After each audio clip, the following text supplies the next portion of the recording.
So রাত পোহালেই আগামীকাল বিধানসভা ভোট।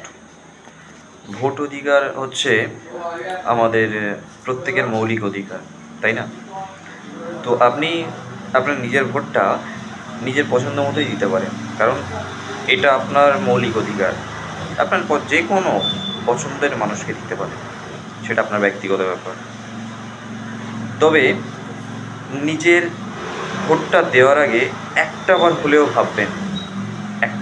ভাববেন আপনি যাকে আপনি যাকে ভোটটা দিচ্ছেন সে কি আমার মতো সাধারণ মানুষের সমস্যার কথা বিধানসভায় গিয়ে তুলে ধরবে? আপনার সন্তান, আমার মতো সাধারণ মানুষের সন্তানের শিক্ষা, স্বাস্থ্য, কর্মসংস্থানের কথা কি তুলে ধরবে? সেটা একটু ভেবে দেখবেন। ওকে? কারণ আপনার একটা ভোটই কিন্তু পরিবর্তন করতে পারে একটা সমাজকে। ওকে?